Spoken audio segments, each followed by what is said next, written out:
week's Parsha, the Torah contrasts the virtues of the land of Israel with the land that the Jewish people had previously resided in, the land of Egypt. And the Torah articulates the virtues of the land of Israel versus the land of Egypt in a very seemingly bizarre example. The Torah says, the land of Egypt, which you have just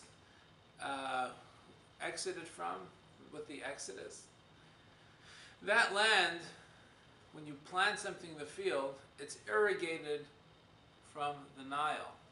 Whereas in the land of Israel, when the farmers plant seeds and want things to grow, they're dependent upon rain.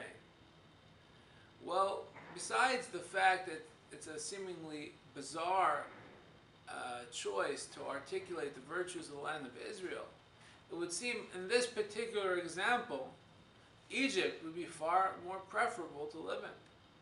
Because when a farmer in Egypt plants something, he has no anxiety.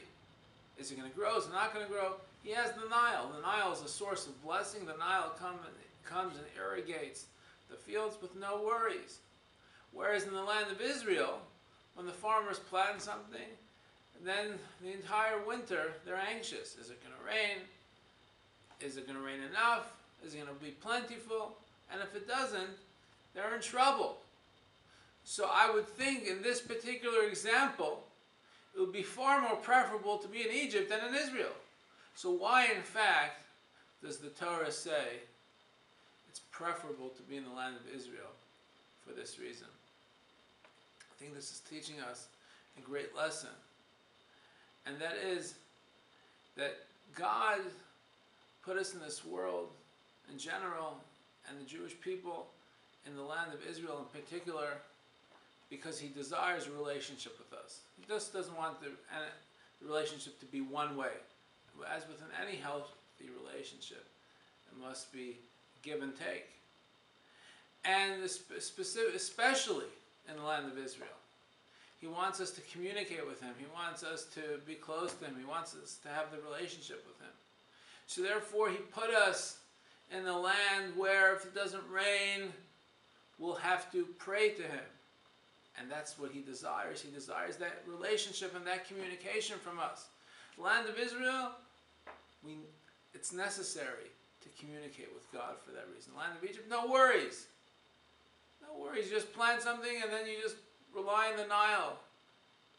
God is not so much in the equation in a land like Egypt.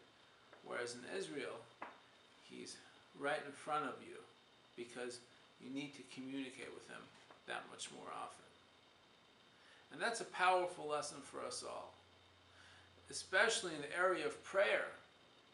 Where prayer, sometimes we wonder what the point of prayer is, but God desires that relationship with us, and that's why He wants us to pray to Him, so we can communicate and have that wonderful relationship with Him.